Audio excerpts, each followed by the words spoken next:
ಒಳ್ಳೆ ಕ್ಲೈಮೇಟ್ಗೆ ಹುಳಿ ಹುಳಿ ಖಾರ ಖಾರ ಲಟ್ಟೆ ಹೊಡಿಯೋಕ್ಕೆ ಹುಳಿಗೊಜ್ಜನ್ನ.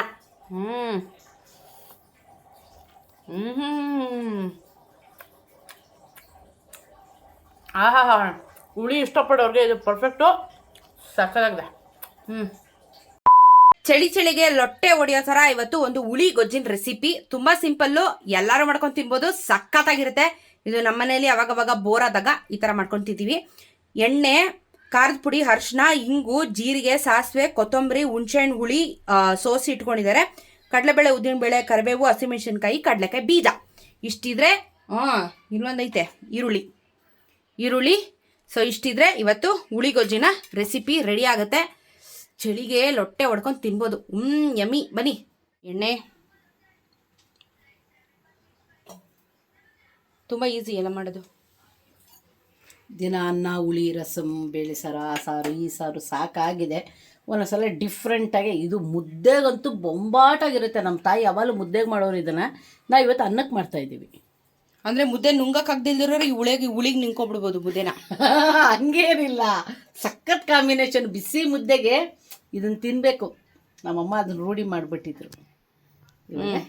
2 ಸ್ಪೂನು ಕಡಲೆಕಾಯಿ ಬೀಜ ಚೆನ್ನಾಗಿ ಫ್ರೈ ಆಗಬೇಕು. ಆಗಲಿ ಕಡಲೆಬೇಳೆ, ಉದ್ದಿನಬೇಳೆ, ಕಡಲೆಕಾಯಿ ಬೀಜ ಆಯಿತು. ಕಲರ್ ಚೇಂಜ್ ಆಯಿತು, ಒಳ್ಳೆ ಫ್ರೈ ಆಗಿದೆ.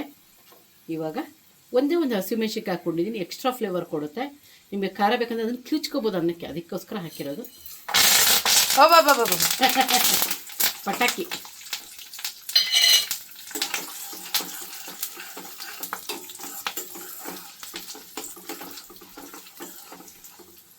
ಇದು ತುಂಬ ಹಳೆ ಟ್ರೆಡಿಷನಲ್ ಫುಡ್ ಅಲ್ವಮ್ಮ? ಹೌದು. ಹುಳಿಗೊಜ್ಜನ್ನು ಬೇಜಾರಾದಾಗ ತಿನ್ನೋದು. ಹೌದು. ಸ್ವಲ್ಪ ಹುಷಾರಿಲ್ಲ ಅಂದರೆ, ಬಾಯೆಲ್ಲ ಸಪ್ಪಗಾಯಿತು, ಬೇಜಾರಾಗ್ತಾಯಿದೆ ಅಂದರೆ ಇದನ್ನು ನಮ್ಮ ಮನೇಲಿ ಯಾವಾಗಲೂ ಮಾಡೋರು ನಮ್ಮಮ್ಮ. ಇದನ್ನು ತಿನ್ನೆ ಜ್ವರನೇ ಓಡೋಗುತ್ತೆ, ಇದನ್ನು ಮಾಡಿದ್ರೆ ಜ್ವರನೇ ಓಡೋಗುತ್ತೆ ತಿಂತಾಯಿದ್ರೆ ಅನ್ನೋರು ನಮ್ಮಮ್ಮ. ಹುಳಿ ಖಾರ ಖಾರ ಇರುತ್ತಲ್ಲ, ಅದಕ್ಕೆ ಒಂಥರ ಇಷ್ಟಪಟ್ಟು ತಿಂತಾಯಿದ್ವಿ.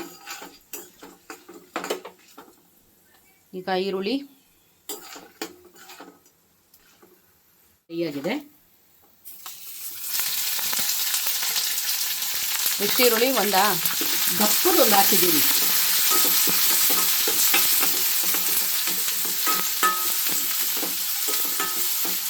ಉಪ್ಪು, ಅರಿಶಿನ ಇವಾಗ ಹಾಕೊಂಡ್ರೆ ಈರುಳ್ಳಿ ಜೊತೆ ಚೆನ್ನಾಗಿ ಬೇಯುತ್ತೆ.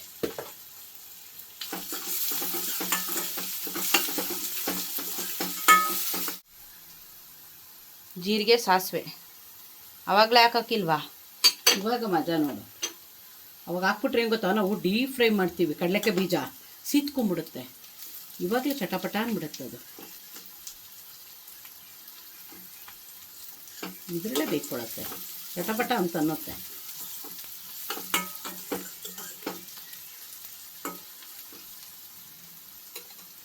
ನೆಕ್ಸ್ಟ್ ಇಂಗು, ಅರಿಶಿನ, ಅಚ್ಕಾರ.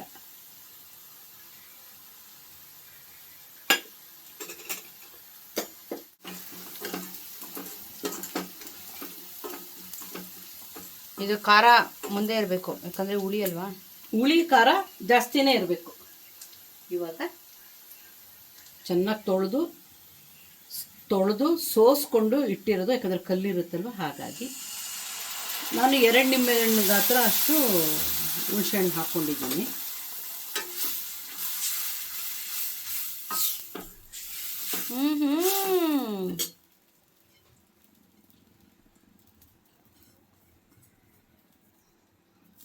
ಆಗಲೇ ಗಮ್ಮಂತ ಅದಲ್ಲ.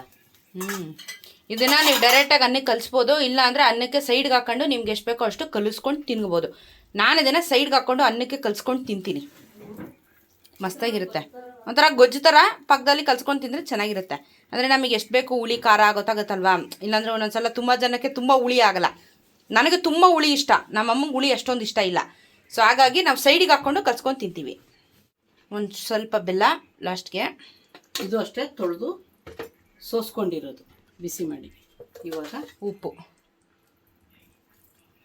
ಇಷ್ಟೇ ಗೈಸ್. ಕುದಿ ಬರಬೇಕು ಒಂದು 5 ನಿಮಿಷ. ಹೌದು. ಇದು ಹುಣಸೆ ಹಣ್ಣು ಹುಳಿ ಗೊಜ್ಜಿನ ಅನ್ನ. ಬಾಯಲ್ಲಿ ನೀರು ಬರುತ್ತಲ್ಲ, ಅದು ನೋಡ್ತಾ ಇದ್ದಾರೆ. ಅದು ಹುಳಿನೇ ಹಂಗೆ. ಹುಳಿ ನೋಡಿದ್ರೆ ಬಾಯಲ್ಲಿ ನೀರು ಬರುತ್ತೆ. ಗಂಡು ಮಕ್ಳು ಬರುತ್ತೆ ಏನೋ ಗೊತ್ತಿಲ್ಲ, ಹೆಣ್ಮಕ್ಳಿಗಂತೂ ಪಕ್ಕಾ ಬರುತ್ತೆ. ಬಸ್ಸಿಗೆ ಸಿ ಅನ್ಕೊಂಬಿಟ್ಟರು. ಏ ಕರ್ಮ. ವಯಸ್ಸು ಎಷ್ಟೇ ನಂದು? ಯಾವ ವಯಸ್ಸಲ್ಲಿ ಯಾರ್ಯಾರೋ ಮಕ್ಳು ಇರ್ತವ್ರೆ. ಹಾಂ, ವಯಸ್ಸಿಗೆ ಹೋದೆ ನೀನು ಇವಾಗ. ಓಕೆ, ನಮ್ಮ ಹುಳಿ ಗೊಜ್ಜಿ ರೈಸ್ ರೆಡಿ. ಒಂದು 5 ನಿಮಿಷ ಅದು ಚೆನ್ನಾಗಿ ಕುದೀತಾ ಇದೆ. ಅನ್ನ ಹಾಕೊಂಡು ಬ್ಯಾಟಿಂಗ್ ಮಾಡ್ದ ಅಂದರೆ ಲಟ್ಟೆ ಹೊಡಿಬೇಕು ತಿನ್ಬಿಟ್ಟು. ಮಜಾ ಬರುತ್ತೆ. ಅದಕ್ಕೆ ಬೇರೆ ಬೋಂಡ ಬೇರೆ ಇದೆ ಸೈಡ್ಗೆ. ಎಸ್, ಒಳ್ಳೆ ಕಾಂಬಿನೇಷನ್ ಇದೆ. ಬ್ಯಾಟಿಂಗ್ ಮಾಡಿ ಹೇಳ್ತೀನಿ ಟೇಸ್ಟು. ಬನ್ನಿ. ಬಿಸಿ ಅನ್ನ ಹುಳಿ ಗೊಜ್ಜು ಈಸ್ ರೆಡಿ. ಇವಾಗ ಈ ರೀತಿ ಕಲಿಸ್ಕೋಬೇಕಿದನ್ನು. ನಮಗೆ ಎಷ್ಟು ಬೇಕೋ ಅಷ್ಟು ಕಲಿಸ್ಕೊಂಡ್ರೆ ಮಜಾ. ಬನ್ನಿ ಗಾಯ್ಸ್, ಹುಳಿ ಗೊಜ್ತೀನಿ.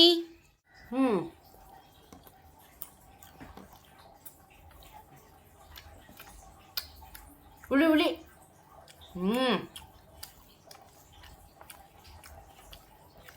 Yummy yummy yummy. ಚೆನ್ನಾಗಿ ಗಟ್ಟಿ ಕಲಿಸ್ಕೋಬೇಕು.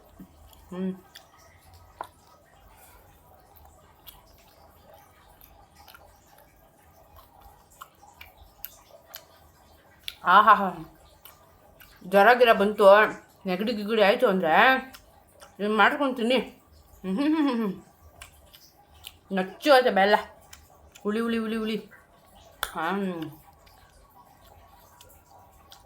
ಹುಳಿ ಗೊಜ್ಜನ್ನ ನನ್ನ ಮಗನ ಒಳ್ಳೆ ಖಾರ, ಒಳ್ಳೆ ಹುಳಿ, ಸಕ್ಕತ್ತಾಗಿದೆ. ಪರ್ಫೆಕ್ಟ್ ಆಗಿದೆ ಕ್ಲೈಮೇಟ್ಗೆ. ನೀವು ಟ್ರೈ ಮಾಡಿಕೊಂಡು ತಿನ್ನಿ ಹುಳಿ ಗೊಜ್ಜನ್ನ. ಎಮ್ಮೆಯಾಗಿದೆ.